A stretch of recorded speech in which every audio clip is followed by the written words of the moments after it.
हर हर महादेव, जय भोलेनाथ। दोस्तों आइए जानते हैं कुछ बहुत ही महत्वपूर्ण बातों के बारे में, बहुत ही महत्वपूर्ण उपायों के बारे में, जानकारियों के बारे में। पूज्य गुरुदेव के श्रीमुख से उन्हीं की कथा के दौरान जब वो बता रहे थे तो कुछ अंश को मैं यहाँ प्रस्तुत कर रही हूँ। तो चलिए सुनते हैं उन्हीं के श्रीमुख से बहुत ही महत्वपूर्ण जानकारी। चाहे वो शनिचरी प्रदोष हो, चाहे रविवार की हो, सोमवार की हो, मंगल की हो, बुधवार की हो, गुरुवार की हो, शुक्रवार की हो, शनिवार की हो, कोई भी वार की हो, प्रदोष काल में शाम का समय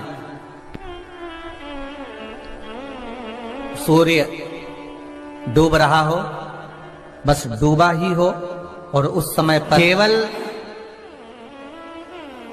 3 दिन ऐसे रहेंगे, 3 बार ऐसे रहेंगे, 3 तिथियां ऐसी रहेंगी, 3 समय ऐसा रहेगा जिस समय पर तेरे द्वारा निर्मित शूल को भी शिव धारण करेगा और जगत का कल्याण करेगा। 3 दिन, 3 तिथियां, 3 बार, 3 नक्षत्र, 3 घड़ी, 3 पल।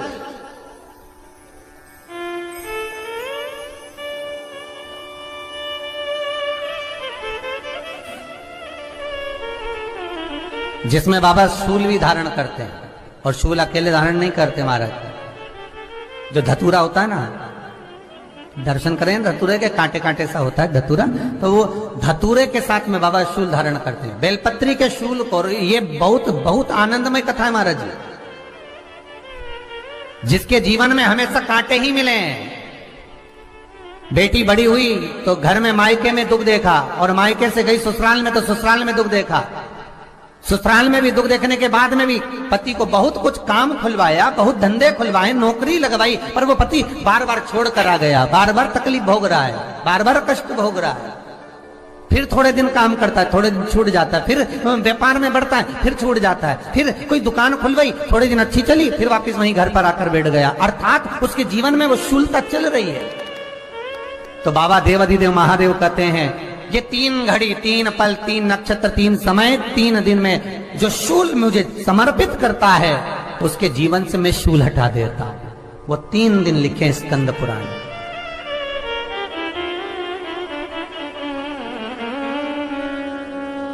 महाराज, बैसाख महीने में जो प्रदोष आती है, बैसाख के महीने में बहुत ध्यान से सुनना भाई, जो अपनी जिंदगी से बहुत तंग आ गए हो, परेशान हो गए हो, कष्टमय जीवन जी रहे हो, बहुत दुखी हो गए हो, उनके लिए ये स्कंद पुराण का चरित्र फिर मिले ना मिले, आप प्रेम से सुन लो भाव से। पहला, बैसाख महीने की प्रदोष,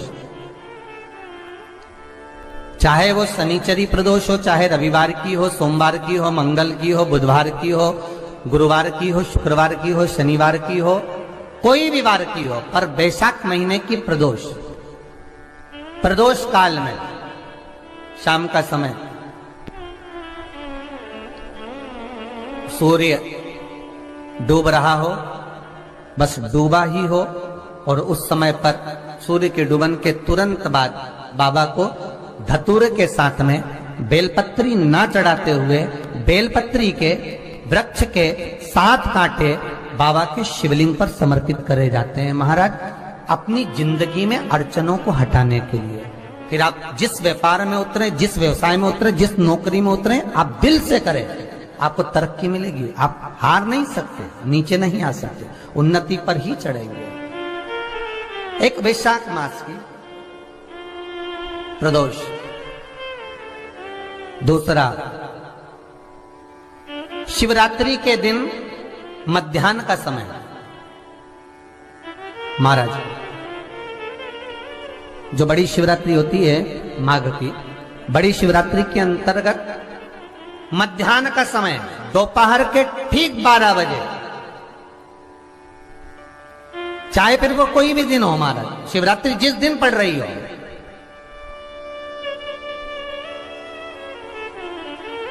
उस दिन भी धतूरे के साथ बाबा को 7 कांटे बेलपत्री के वृक्ष के समर्पित होते हैं महाराज। इसमें आप ये वाले जो कांटे हैं, जो शिवरात्रि के दोपहर 12 बजे वाले हैं, अगर कोई मदिरा पीने वाला हो, व्यसन में डूबने वाला हो, कोई जुआ खेलने वाला हो, कोई गलत वैश्यावृत्ति करने वाला या अपने मार्ग से विचलित कोई व्यक्ति है, उसके लिए भी ये कांटे बहुत काम आते हैं महाराज।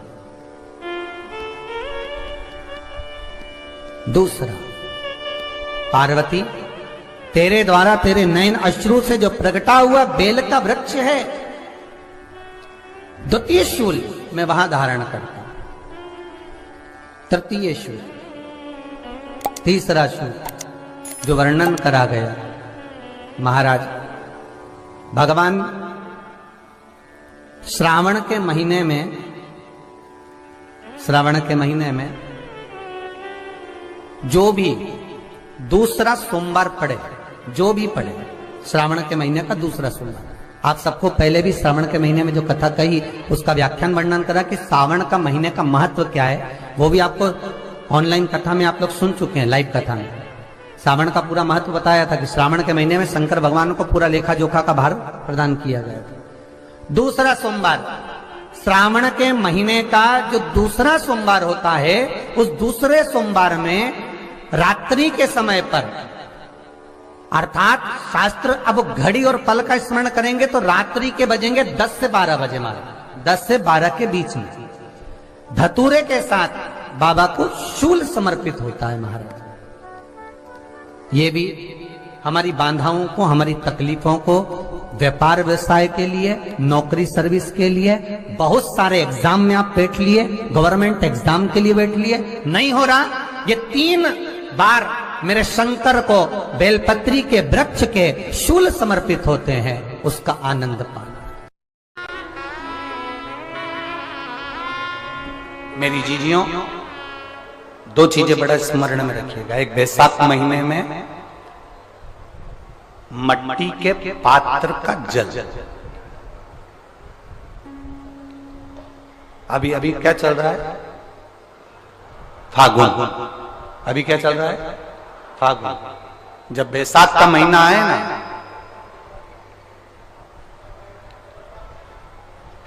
जितने यहां बैठे और जितने आस्था चैनल पर सुन रहे और जितने फेसबुक यूट्यूब पर कथा श्रवण कर रहे, जितने मोबाइलों पर देख रहे हैं, प्रयास करना, बैसाख के महीने में मिट्टी के पात्र में जो रात्रि भर जल रखा हो, मिट्टी के पात्र में, अगर आपके पास में घड़ा हो, हंडा हो, नी हो, तो दिया हो, दीपक हो, कुल्लड़ हो, कोई भी तुम्हारे पास में जो मिट्टी का पात्र, उसमें जल भरना।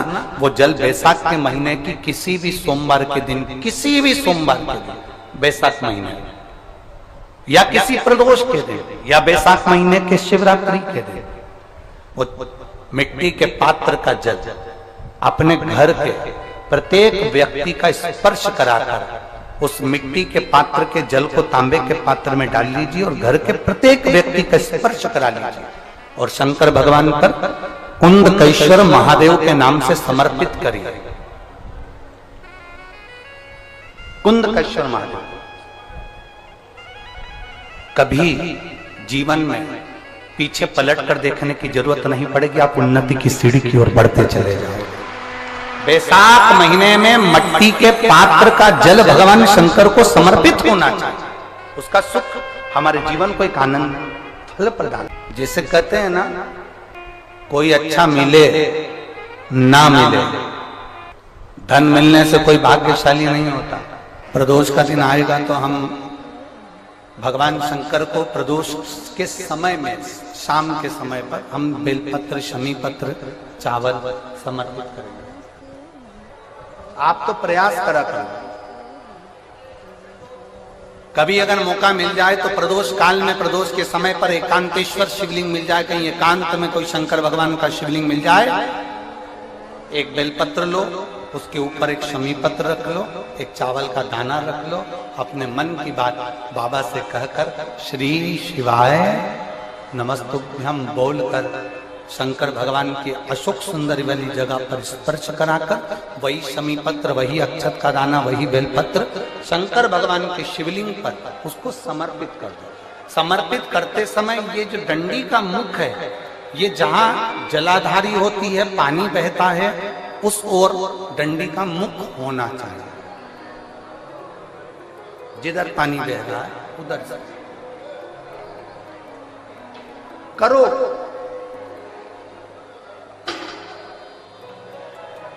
प्रदोष काल में करी गई आराधना, प्रदोष काल में किया गया भजन, केवल प्रदोष के दिन ही नहीं, प्रदोष काल में कभी भी शंकर को याद करो। वैसे तो शंकर भगवान को याद करने के लिए कोई समय निश्चित नहीं किया गया कि इस समय शिव जी को याद करना। मौत का और महाकाल का आने का समय कभी निश्चित नहीं होता। तो उम्मीद करते हैं जानकारी आपको अच्छी और उपयोगी लगी होगी। अगर अच्छी और उपयोगी लगी तो एक लाइक छोटा सा अवश्य करिए। आप पहली बार मेरे चैनल पे आए तो मेरे चैनल को सब्सक्राइब करिए, बेल नोटिफिकेशन अवश्य दबाइए जिससे आने वाले वीडियो आपको समय से प्राप्त होते हैं। दोस्तों कोई भी प्रश्न या सुझाव कमेंट बॉक्स में लिख सकते हैं। फिर मिलते हैं दोस्तों एक नई जानकारी के साथ नए वीडियो में। तब तक के लिए जय भोलेनाथ, हर हर महादेव, श्री शिवाय नमस्तुभ्यम। धन्यवाद दोस्तों।